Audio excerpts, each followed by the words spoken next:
ஜனநாயகன் ஐயா, இது தளபதி படம் இல்லை, தமிழ்நாட்டோட முதலமைச்சர் படம். படம் வந்து பார்த்திங்கன்னா இந்த இடத்துல மைனஸாக இருக்குது, இந்த இடத்துல ப்ளஸ்ஸாக இருக்குது, இந்த சீன் சூப்பராக இருக்குது, இந்த சீன் நல்லாவே இல்லை, இந்த படம் பகவந்த் கேசரி மாதிரி இருக்குது, கிளைமேக்ஸ் எல்லாம் மாற்றிருக்காங்க, அதெல்லாம் இங்கே நான் சொல்ல வரவே இல்லை. இந்த படத்தை எல்லாருமே கட்டாயம் போய் தேட்டரில் பாருங்கள். ஏன் அப்படின்னா தளபதிக்காக. எதனால் அப்படின்னா, ஒரு 10 வருஷம் ஒரு கம்பெனியில் நம்ம வேலை பார்த்தாலே அந்த கம்பெனிக்கு வந்து பார்த்திங்கன்னா நமக்கு மாலை போட்டு மரியாதை பண்ணி பாராட்டு விழா நடத்தி வீட்டுக்கு வழி அனுப்பிச்சு வைப்பாங்க.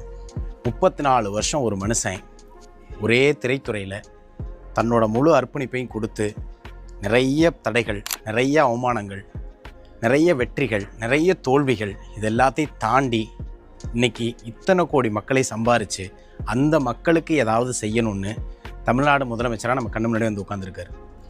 ஸோ அவருடைய கடைசி படமான இந்த ஜனநாயகனை கண்டிப்பாக எல்லோரும் போய் தியேட்டரில் பார்க்கணும். குறையோ நிறையோ நல்லா இருக்கோ இல்லையோ